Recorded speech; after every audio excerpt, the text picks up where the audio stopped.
ወደ ልብ መመለስ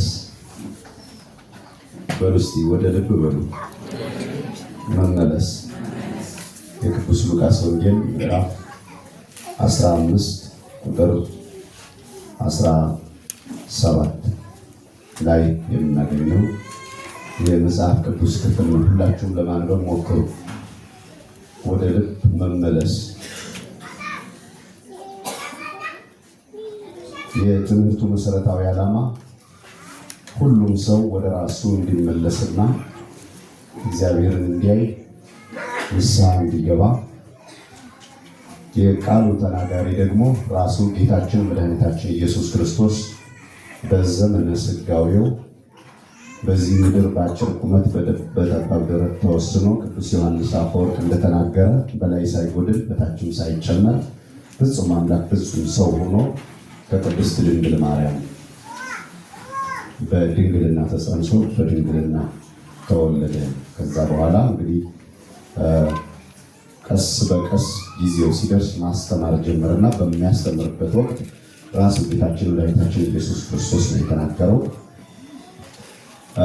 ተደራሽ የሆነው ቃሉ በጊዜው ለነበሩት አብረውት በዋለበት ለሚውሉ ባደረበት ለሚያድሩ ክርስቲያኖች ወይም ደግሞ ለሐዋርያት ነው። በዛን ጊዜ ለነበሩ ምዕመናንና ለሐዋርያት ነው ቃሉ የተነገረው ወይም ተደራሽ እንዲሆን የተፈለገው። ፍጻሜው ግን በስሙ ላመንና እሱን ለምንከተል በሙሉ ይህ ቃል ያገለግላል። ምክንያቱም ዕብራውያን ምዕራፍ 4 ላይ የእግዚአብሔር ቃል ሕያውና ተንቀሳቃሽ ነው ይላል መጽሐፍ ቅዱስ። ዘላለማዊ ዘመን ተሻጋሪ ነው። ክብር ምስጋና ለስሙ ይሁን። ገደብ የለውም። እንደገና ዛሬ አንበለው ነገ እንደምንጥለው ጋዜጣ እንደ መጽሔት አይደለም። ማለዳ ስሙ ምንድን ነው? አዲስ ነው። ስለዚህ መጽሐፍ ቅዱስ አይሰለቸንም። መጽሐፍ ቅዱስ ለእኛ ሁልጊዜም አዲስ ነው። ትናንት አንበለው ዛሬም ስናነበው አዲስ ነው። የእግዚአብሔር ቃል እንደዚያ ስለሆነ ማለት ነው። ለሁላችንም ነው ፍጻሜው ማለት ነው። ዘመን ተሻጋሪ ነው እንደተባለ ወደ ሀሳቡ ስንገባ ከፍ ብለን ስናነብ ሁለት ልጆች የነበሩት አንድ ሰው ነበር አለ ጌታ ራሱ በምሳሌ ሲያስተምራቸው። በዚህ ጌታ ነው ራሱ እኮ ነው። ሁለት ልጆች የነበሩት አንድ ሰው ነበር። እሱ ሰው ከሁለቱ ልጆቹ አንዱ ታናሹ ልጁ አባቴ ድርሻዬን ስጠኝና ወደ ፈለግኩበት ሀገር እሄዳለሁ ብሎ ጠየቀው። አባቱ ነው ቃል በቃል ማለት ነው። መጽሐፍ ቅዱሱ ሁላችንም አውጥተን ምናልባት በያዝ ነው የመጽሐፍ ቅዱስ ማንበብ እንድንረዳው በደንብ ማለት ነው። ከዚህ በኋላ አባትየውም አላጉረመረመም። ለምን አትሄድ አይሆንም አላለውም። ነፃ ፈቃድ ሰጠው። እግዚአብሔር ነውና እግዚአብሔር አይከለክልም። ልብ በሉ። ቢሲ የተባለው ጌታ ነው ብያችኋለሁ። ራሱን አርቆ ነው በሌላ ሰው አንድ ሰው ብሎ የሚናገረው ጌታ። ሁለት ልጆች ነበሩት። እነዚህ ሁለት ልጆች የተባሉትም ትልቁ ልጁ የተባለው ጸሐፍት ፈሪሳውያን ናቸው፣ እስራኤላውያን ናቸው። ትልልቆቹ ልጆቹ ከመጀመሪያ ጀምሮ አብረውት የነበሩት። ትንሹ ልጁ የተባሉት ኃጥአን መጸባሃን ናቸው። እንደነ ማቴዎስ ያሉ እንደነ ዘኬዎስ ያሉ ከተለያየ ቦታ የተጠሩ በወንጌል ያምኑና ክርስቶስን ይከተላሉ። ከጊዜ በኋላ ዓለማዊውን ስራ ይቀላቀላሉ። በጣዖት በአምልኮ ጣዖትና በገቢረ ኃጢአት እነሱ ናቸው። ስለዚህ ይህን ልጅ አልከለከለውም። አለመከልከሉን በደንብ ይዩት። አሁን እኔና እናንተ ዛሬ የፈለግነውን ስንሰራ አንድ ቀን አይከለክለንም። አቁሙ፣ ይሄ ትክክል አይደለም፣ አቁሙ አይደለም። ሕግ አለ፣ መጻሕፍት አሉ፣ መምህራን አሉ። ስለዚህ አይከለክለንም። ዝም ይለናል። ዝም አለው። አካፍለኝ አለው። እሺ አለና አካፈለው። ሲሄድ ደግሞ አትሄድም አላለው። መጀመሪያ አላካፍልህም አላለው። ሲሄድም ደግሞ አትሄድም አላለው። ዝም ብሎ ሸኘው። ዝም ብሎ ዓላማውን ይዛችኋል አይደል? ወደ ልብ ስለመመለስና ንስሐ ስለመግባት እግዚአብሔር ጋር ስለመታረቅ ነው እየተማማርን ያለ ነው። ሸኘው። ከዛ በኋላ ልጁ ገንዘቡን ይዞ ሄደ። ከሄደ በኋላ ባልሆነ ነገር አባከነው። ባልሆነ ነገር አሕዛብን ነው የተቀላቀለ። አሕዛብ የሚሰሩትን ስራ ታውቃላችሁ። በሪያ በአሕዛብ ወይም አሕዛብ በሪያ ተመስለዋል። ሄደና ተቀላቀለ ያኛውን መጥፎውን ዓለም። መዳራት ጀመረ። ከሴተኛ አዳሪዎች ጋር፣ ከሴሰኞች ጋር፣ ከሰካራሞች ጋር፣ ከአመንዝራዎች ጋር፣ ከነፍሰ ገዳዮች ጋር፣ ከጨፋሪዎች ጋር ይህን ዓለም ተቀላቀለው። በአጠቃላይ ጌታ ዝም አለው፣ አባቱ ዝም አለው። ከጊዜ በኋላ ግን ከአባቱ ተካፍሎ የወሰደው ገንዘብ አለቀ። በነገራችን ላይ ይሄ ሲተረጎም ሕግ ነው፣ 10ቱ ትእዛዛት ነው። ያ የነበረው ያውቀው የነበረው የተማረው 10ቱ ትእዛዛት ነው። የአሕዛብን ዓለም ሲቀላቀል ግን ያን ሁሉ ረሳና ምን ጀመረ? አምልኮ ጣዖትና ገቢረ ኃጢአት መስራት፣ ጣዖት ማምለክ ጀመረ። ከአሕዛብ ጋር አብሮ ነው። ስለዚህ የትኛውንም ኃጢአት መስራት ጀመረ አብሮ። ገንዘቡ ሲያልቅ ሪያ የሚያረቡ ሰዎች አሉ። ወደ ሪያ ወደሚያረቡ ሰዎች ወደዛ ሄደና ከአንዱ ሪያ አርቢ ጋር አብሮ ተቀላቀለ። እሱ ጋር ተዳበልና አብሮ መኖር ጀመረ። ተራበ። ሪያዎች የሚበሉትን ሊበላ ፈለገ፣ አላገኘም። የእግዚአብሔርን ቃል ማግኘት አልቻለም። ትቶት ሂዷል። አንድ ጊዜ ይህ ሁሉ ከሆነ በኋላ ወደ ልቡ ተመለሰ ይላል። እግዚአብሔር ወደ ልባችን ይመልሰን። ትልቅ ነገር ነው ወደ ልብ መመለስ። ማስተዋል ትልቅ ነገር ነው። ወደ እግዚአብሔር መመለስ ትልቅ ነገር ነው። ተመለሰ። ሲመለስ ግን በጣም የሚገርም ታሪክ ያለው እዚህ ላይ ነው። ትልቅ ተመስጦ ነው ያለው በውስጡ። ሲመለስ ወደ እግዚአብሔር እመለሳለሁ ብሎ ሲያስብ ወደ ልቡ ሲመለስ ምንድን ነው ያለው? በአባቱ ቤት ያሉ ነገሮችን ዘረዘረ በውስጡ። በአባቴ ቤት አገልጋዮች አሉ፣ የሚበላ የሚጠጣ ሞልቷል። እኔ ግን ከዚህ እራባለሁ፣ እሰቃያለሁ አለ። አስቡት፣ በኃጢአት ውስጥ ያለው ኑሮ፣ ረፍት የሌለው ኑሮ። ሰው ባያየንም እግዚአብሔር ያይናል። ከእግዚአብሔር ቀጥሎ ደግሞ ሕሊና የሚባለው ዳኛ አለ። እንዴት አድርጎ ነው የሚያሰቃየን? ሰው በመጠጥ ውስጥ ሊደበቅ አይችልም። ሌባ ይለዋል አእምሮ ውስጥ ላይ ሆኖ፣ አመንዝራ ይለዋል አእምሮ ውስጥ ላይ ሆኖ። የትም ቦታ መደበቅ ጭፈራ ቤት ቢገባም ሕሊናው አብሮት ይገባል። ይወቅሰዋል ሁልጊዜ። የሰራውን ኃጢአት ይነግረዋል ሕሊናው። ቢተኛም ይቀሰቅሰዋል። ረፍት የለም። ስለዚህ ያ ነገር ሰልችቶታል። ይሄ ልጅ ሰልችቶታል። ወደ እግዚአብሔር ሲመለስ ግን ልጅ መሆን አልፈልግም አለ። ተመልከቱ፣ በጣም ከልብ የሆነ መመለስ፣ ከልብ የሆነ ንስሐ፣ ከልብ የሆነ ለእግዚአብሔር መገዛትና መታዘዝ። ልጅ መሆን አልፈልግም። ባሮች አሉት ለአባቴ፣ ከባሮች እንዳንዱ ነው መሆነው አለ። እሱ በሚቀመጥበት አልቀመጥም፣ እሱ በሚበላበት አልበላም፣ አባቴ በሚጠጣበትም አልጠጣም። ተዋርጄ አዋርጄዋለሁ አባቴ፣ ተሰድቤ አሰድቤዋለሁ፣ ተነቅፌ አስነቅፌዋለሁ አባቴ። ስንቶቻችንን ክርስትናን እኛ ተሰድበን ክርስትናን ያሰደብነው? እኛ ተነቅፈን እግዚአብሔርን ያስነቀፍነው ስንቶቻችንን?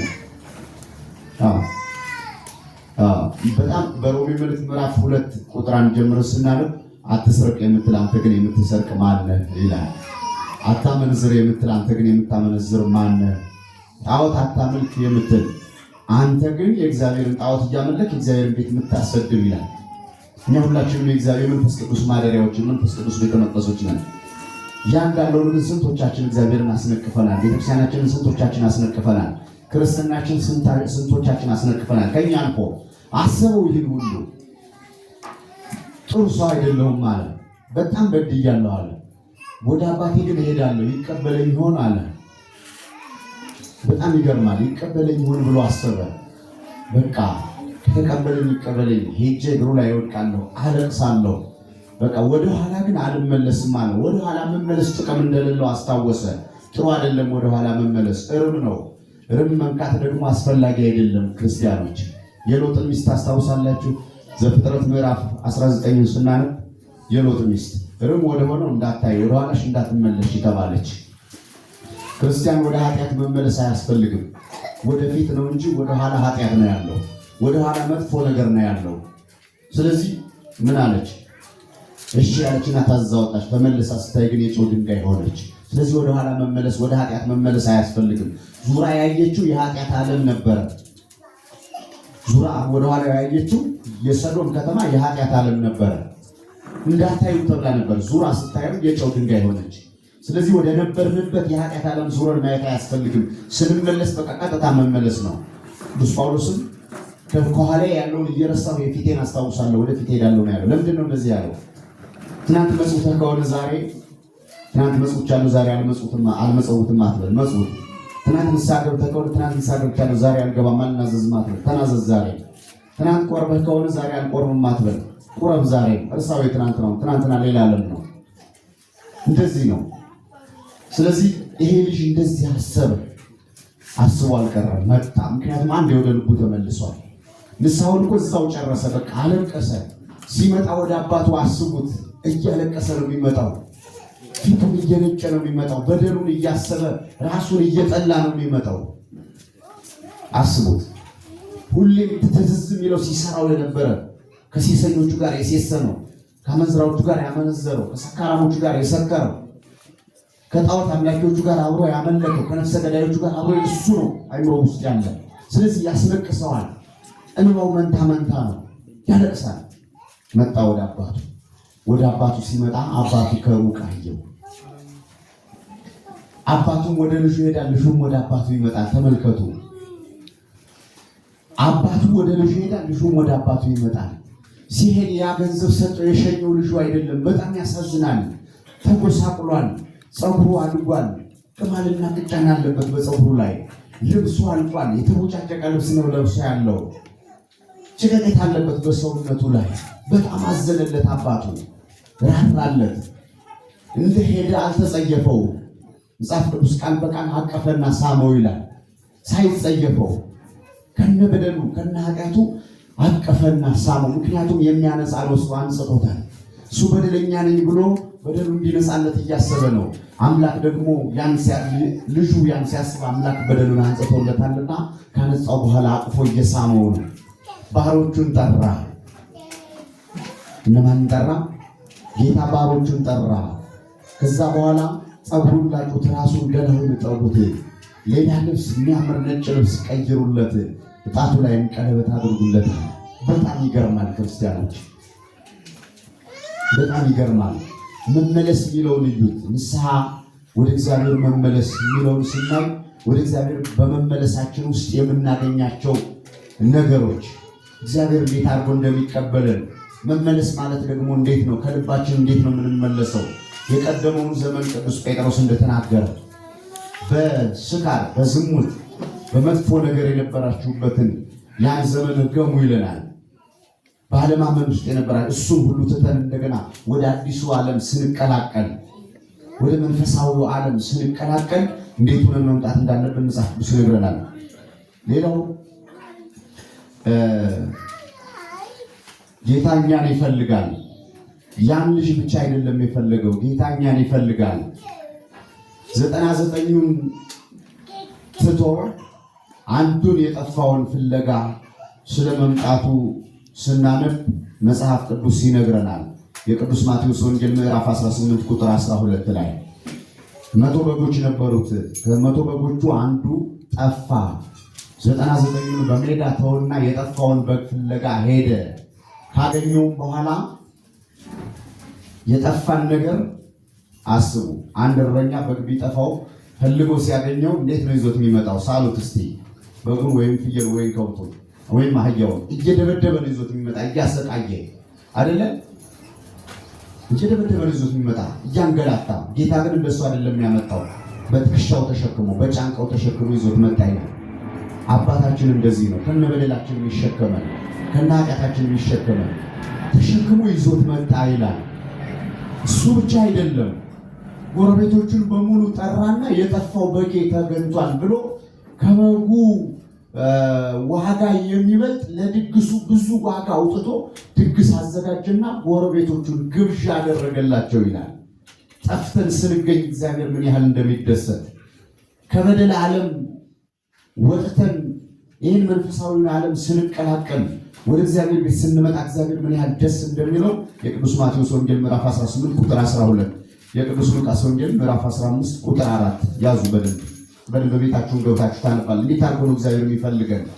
እግዚአብሔር እኛን ፍለጋ ሁሌ ይንከራተታል። ክርስቲያኖች፣ በነገራችን ላይ እኛ ስንሸሽ እሱ ሲከተለን፣ እኛ ስንጠፋ እሱ ሲፈልገን፣ ኑሯችን እንደዚህ ነው። የድብብቆሽ ኑሮ እንደዚህ ነው የምንኖረውና በደንብ እግዚአብሔር እንደሚፈልገንና እግዚአብሔር እንደሚወደን በዚህ ማየት አለብን። በደንብ ማንበብ አለብን። ቀጥሎ ጌታ የሚያስፈልገው ባለመድኃኒት የሚያስፈልገው ለበሽተኞች እንጂ ለጤነኞች አይደለም። ባለመድኃኒት ያስፈልገው ለበሽተኞች እንጂ ለጤነኞች አይደለም። በሽተኞች የተባሉት እነማን ናቸው? ጤነኞች የተባሉት እነማን ናቸው?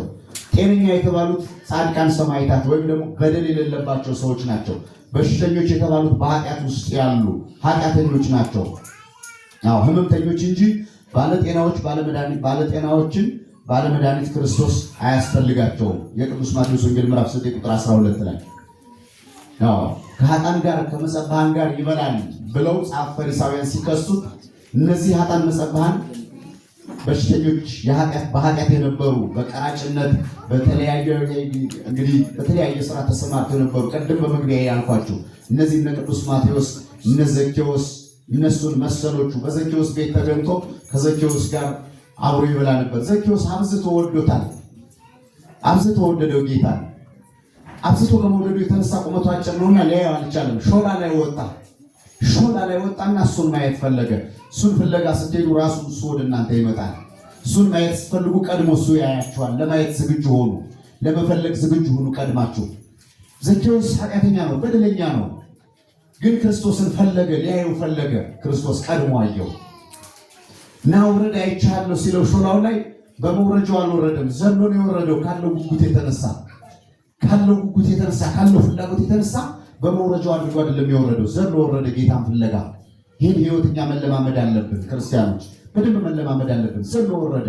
ከዛ በኋላ ጌታ ወደ ቤት ይውል ዘንድ ዛሬ ለዚህ ቤት መዳን ሆነለት አለ። ጌታ ዘኬዎስ ቤት ገባና በእያንዳንዳችሁ ቤት መዳን ሊሆን ይችላል። ክርስቶስን ስትፈልጉ መዳን ይሆናል። ፈለገው ዘኬዎስ። ሲፈልገው ጌታም ራሱ ቀድሞ ፈለገው። በቤቱ ተገኘ። በዘኬዎስ ቤት ለዚህ ቤት መዳን ሆነለት አለ። ከዛ ዘኬዎስ ምን አለ? ስለዳነ ስለተደረገለት ነገር አንድ ወስጀባቸው ከሆነ ከዚህ በፊት ኃጥአን ነው መጸባሃን ነው ብያቸዋለሁ። ከነሱ ወገን ነው። አንድ ወስጀ ከሆነ ከዚህ በፊት አጭበርበሬ 2 አድርጌ መልሳለሁ፣ እክሳለሁ አለ። በቃ አንተን አግኝቻለሁ፣ አንተን ነው የምፈልገው አለ። 4 ወስጀ ከሆነ 8 ነው የምመልሰው አለ። ተመልከቱ፣ መመለስ ማለት እንደዚህ ነው። ምክንያት አያስፈልግም ለመመለስ። ምክንያት ደግሞ ከቅጣት አያድንም። ክርስቲያኖች ስላመካኛችሁ ከፍርድ አትድኑ። ምክንያት አያስፈልግም። የሰራችሁትን በደል ከሊት እኮ በዚህ በኩል እንዲህ ባታረግ የኖር በፍጹም ዙሪያ ጥንጥም ላይ አያስፈልግም። በቃ በድያለሁ ተውልኝ ነው፣ ማረግ ምህረት አድርግልኝ ነው። በቃ መመለስ ማለት ይሄ ነው። ዘኬዎስ ምንም አላጭበረበረም። እኔ እኮ መንግስት እዚህ ጋር ሹሞኝ ነው፣ እዚህ ጋር እንዳያደርግ ብሎኝ ነው። ብዙ ሰበብ ነበረው። እውነት ለመናገር በቂ ምክንያት ይኖረው ነበረ። ምንድን ነው ምን አድርገህ ነው ሰዎች እንዲያል ስትጨቁናቸው ስትበድላቸው የነበረ ምንድን ነው ምክንያት ቢባል በቂ ምክንያት ነበረው። የተሾመ ሰው ነው፣ ባለስልጣን ነው። አላመካኝም። እሱ ሁሉ ቀጥታ ነው ያመነ። በቃ አንድ ወስጄ ከሆነ 2 እመልሳለሁ፣ 2 ከወሰድኩ 4 እመልሳለሁ፣ 4 ከወሰድኩባቸው ለነዚያ ለበደልኳቸው ሰዎች 8 አድርጌ እመልሳለሁ አለ በጌታ ፊት። ማቴዎስ 9 አንቡ። እመልሳለሁ አለ። መመለስ ማለት እንደዚህ ነው። ተመለሰ። ሲመለስ ክርስቶስን ተመለሰለት ወደሱ።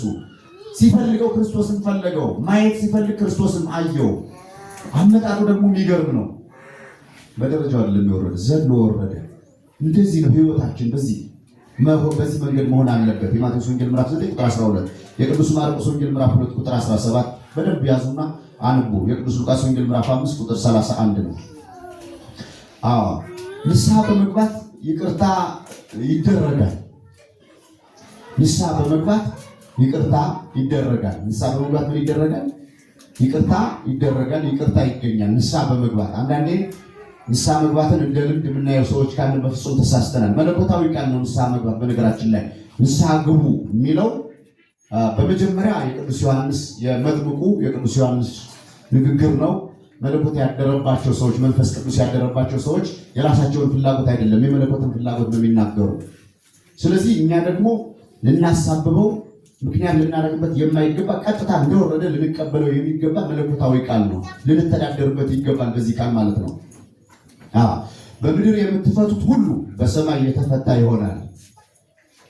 መፈታት ማለት ንስሐ መግባት፣ ከመንፈሳዊ አባቶቻችን ጋር ንስሐ መግባት ነው፣ መነጋገር ነው ከእግዚአብሔር ጋር። በሁለት በሶስት መንገድ ንስሐ ልንገባ እንችላለን። በመጀመሪያ ፈቃደኛ እንሆናለን። ከዛ በኋላ ለእግዚአብሔር እንነግረዋለን። ለእግዚአብሔር እንነግረዋለን፣ ወይም ደግሞ ለንስሐ አባታችን መጀመሪያ እንነግራለን። ከዛ በኋላ ለእግዚአብሔር እንነግራለን። በዚህ መንገድ ንስሐ እንገባለን። ከዚያ በኋላ መጀመሪያ ከአባቶቻችን የምናገኘው ቃል አለ።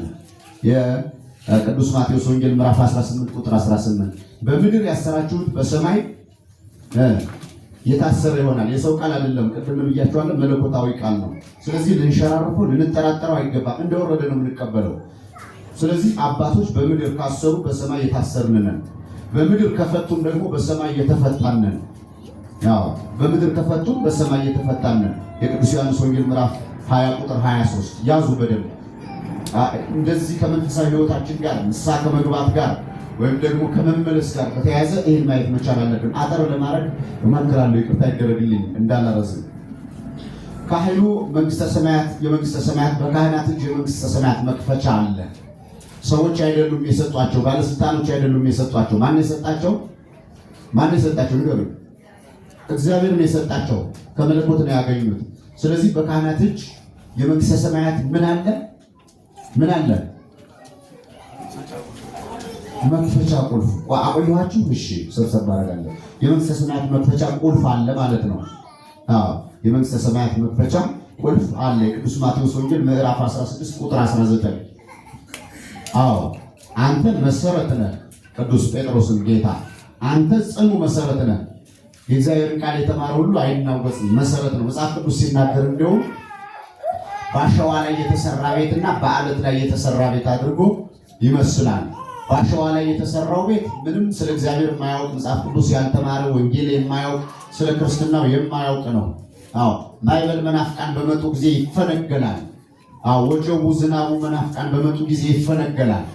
በአለት ላይ የተሰራው እግዚአብሔር ቃል የተማረ ወንጌል ያዋቂው ስለ ክርስትናው ጠንቅቆ የሚያውቅ ግን የትኛውም ወጀብ ቢመጣ፣ የትኛውም ማዕበል መናፍቅ ቢመጣ፣ የትኛውም አላውያን ቢመጡ፣ ነገስታት ቢመጡ በአለት ላይ በመጽሐፍ ቅዱስ አለትነት ላይ ስለተመሰረተ አይነቃነቅም ብሎ መጽሐፍ ቅዱስ ያስረዳናል። ስለዚህ ቅዱስ ጴጥሮስ እንደዚያ ነው። አለት ነው። አንተ አለት ነህ።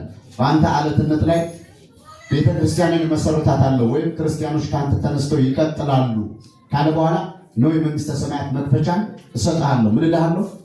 እሰጥሃለሁ። ስለዚህ ክርስቲያናዊ ቅብብሎሽ ነው ይሄ፣ ሐዋርያዊ ቅብብሎሽ ነውና ከዛ የመጣ ለአባቶቻችን የተሰጠ የመንግስተ ሰማያት መክፈቻ ቁልፍ በእጃቸው አለ።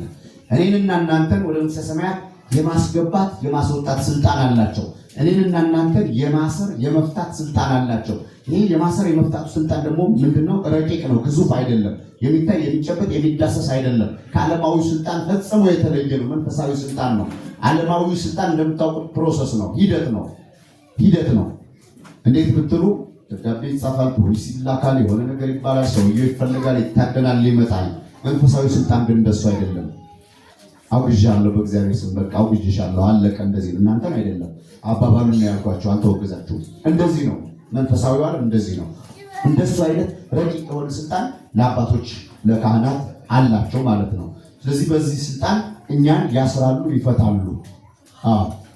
መጥፎ ነገር ስናረግ ወደ አሕዛብ ቤት ወደ ገቢረ ኃጢአት ወደ አምልኮ ጣዖት ስንሄድ ያስተምሩናል፣ ይመክሩናል፣ እንዲህ ስንል ይገዝቱናል። ይሄ ስልጣን ደግሞ ለነሱ አላቸው ማለት ነው። የቅዱስ ማቴዎስ ወንጌል ምዕራፍ 16 ቁጥር 19 ላይ ያለ ማለት ነው። ቀድሞ ትንቢት የተነገረ አንድ ትንቢት አለበት። ትንቢተ ኢሳይያስ ምዕራፍ 22 ቁጥር 22 ላይ የተነገረውን ስለ ክርስቶስ መምጣትና በዚህ ዓለም ላይ እንዴት አይነት ስልጣን እንዳለው ትንቢተ ኢሳይያስ ምዕራፍ 22 ቁጥር 22 ላይ ብታነቡ ጥሩ ነው። እኔ አሁን ወደፊት ብገሰግስ ይሻለኛል ጊዜያችሁን እንዳልይዝባችሁ። የዚህ ሁሉ ግን ማሰሪያ አንድ ነገር አለ። እንጨት ለቅመን ምን ያስፈልገዋል? ማሰሪያ ያስፈልገዋል። ማሰሪያ ካስፈልገው ወንጌል እንማራለን፣ ስራ እንሰራለን። ምግባር ማለት ነው። ምግባር ያለ ሃይማኖት፣ ሃይማኖት ያለ ምግባር ሐዋርያው ያዕቆብ እንደተናገረ ይለያያሉ ሁለቱ። አይለያዩም። ምግባርን ብቻ ለይቶ ማሳየት አይቻልም። ሃይማኖትን ብቻ ለይቶ ማሳየትም አይቻልም። ሁለቱ አንድ ናቸው። ሃይማኖት ያመነ ሰው ሃይማኖት አለው። የተማረ ሰው ሃይማኖት አለው። ሃይማኖት ያለው ሰው ደግሞ ምግባር ይሰራል። ምግባር የሚባሉት ያው ታውቃላችሁ፣ መጾም፣ መጸለይ፣ መመጽወት፣ የተለያዩ እንደዚህ አይነት ነገሮች ናቸው። ክፉ ነገርን አለመስራት የመሳሰሉት እነዚህ ምግባር ይባላሉ። እንደዚህ ይደረጋል። እነዚህን ካደረግን በኋላ በምንበድላቸው በደሎች ንስሐ እንገባለን። ንስሐ ከገባን በኋላ ስለ ንስሐ በመግቢያ ያልኳችሁ ነው። ጌታ ጨካኝ አይደለም። የኔ ኃጢአት ብዙ ነው ብላችሁ ወደኋላ እንዳትቀሩ። ከዛ ልጅ ኃጢአት አይበልጥም። የኔና የናንተ ኃጢአት በጣም ብዙ ነው የሰራው። ሲተረጎም በጣም ብዙ ለእናንተ አጠር አድርጌ ቀልጠፍ አድርጌ ነው የነገርኳችሁ። በጣም ብዙ ነው። ያን እንኳን ተቀበለው። አቀባበሉ ደግሞ በጣም ደስ ይላል። ያልተጠበቀ ሳይጸየፈው ሳይጠላው እንዴት አድርጎ ወዶ እንደተቀበለው አይተናል አይደለ? ስለዚህ የፈለገ አይነት ኃጢአት ብንሰራ ጌታ ይቀበለናል፣ እግዚአብሔር ይቀበለናል። ወደ እግዚአብሔር መምጣት አለብን፣ ንስሐ መግባት አለብን ማለት ነው። ንስሐ ከገባን በኋላ ግን አንድ ማሰሪያ አለ። ንገሩኝ እስኪ እናንተ። አቤት።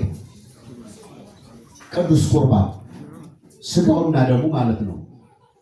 ስጋውና ደሙ ያለ ማሰሪያ ለቅመን የሰበሰብነው እንጨት ካላሰርነው ምን ይላል? ይበተናል። ስለዚህ ያ ሁሉ የሰራችሁት ስራ ከቁርባን ውጭ ከሆነ ይበተናል። ስጋው ደሙን መለማመድ አለብን። ዛሬ ኃጢአት ትሰራለህ፣ ዛሬ ንስሐ ትገባለህ፣ ትቆርባለህ። ነገ ደግሞ ኃጢአት የምትሰራ ከሆነ ወዲያው ንስሐ ትገባለህ፣ ትቆርባለህ። በቃ እንደዚህ ነው ህይወት። ለብሼው የመጣሁት ዛሬ እንደሚቆሽሽ አውቄ ነው። ይህ ልብስ ህይወትህ የለበስከው ልብስ ነው። ህይወትሽ የለበስከው ልብስ ነው። እንዳይቆሽሽ እጠነቀቃለሁ። በደንብ ጥንቃቄ ያደርጋለሁ። ሳላስበው ወጥ ጠብ ብሎበት ከቆሸሽ ደግሞ ሄጄ እምለዋለሁ፣ አጥበዋለሁ። በደንብ እንዳትበድል ትጠነቀቃላችሁ። የመጽሐፈ ምሳሌ ምዕራፍ 2 ላይ ጥንቃቄ ይጠብቅሃል፣ ማስተዋል ይጋርድሃል ይላል። ክርስቲያን ሁሌም ማስተዋል፣ ሁሌም ጠንቃቃ ነው። በመንፈሳዊ ህይወቱ አስተውሎ ነው የሚኖረው። በመንፈሳዊ ህይወቱ ተጠንቅቆ ነው የሚኖረው። ስለዚህ ኃጢአት እንዳሰሩ ታስተውላላችሁ፣ ኃጢአት እንዳሰሩ ትጠነቀቃላችሁ አይደለ? ከዛ በኋላ በስህተት ግን የሆነ ነገር ከሆነ ትታጠባለህ። ንስሐ አለ። ሁሌም ንስሐ ይደገማል። ንስሐ ቁርባንም ይደገማል። እኔ ነገ ኃጢአት ለምሰራው ነገር ንስሐ አልገባም፣ እኔ ኃጢአት ለምገባው ነገር ቁርባን አልቆይም። የጅሎች ወሬ ነው ይሄ። አዎ የጅል ወሬ ነው ይሄ። እንደዛ ብሎ ህይወት የለም። እንደዛ ብሎ መንፈሳዊ አገልግሎት የለም። ስለዚህ ምን ማድረግ አለብን? ንስሐ ከገባን በኋላ ቅዱስ ሥጋውና ክቡር ደሙ ማሰሪያ ማድረግ አለብን፣ መቀበል አለብን። ድልዋኒክሙ ንበሩ፣ ተዘጋጅታችሁ ቆዩ ነው የሚለውና ዛሬም እንደዛ ነው አይደል የተባልነው። ክርስቶስ መቼ እንደሚመጣ አታውቁምና ተዘጋጅታችሁ ቆዩ። መዘጋጀት ማለት በሻንጣ ልብስ መጠቅጠቅ፣ ስንቅ፣ ዳቦ፣ ቆሎ፣ ቂጣ መስራት አይደለም። ንስሐ መግባት፣ ወንጌል መማር፣ ጥሩ ስራ መስራት፣ ሥጋው ደግሞ መቀበል ነውና ወደ ልባችን ተመልሰን ክርስቶስን እንድናገኝ ከአባታችን ከክርስቶስ ጋር እንድንኖር እግዚአብሔር ይርዳን። ይቆየን።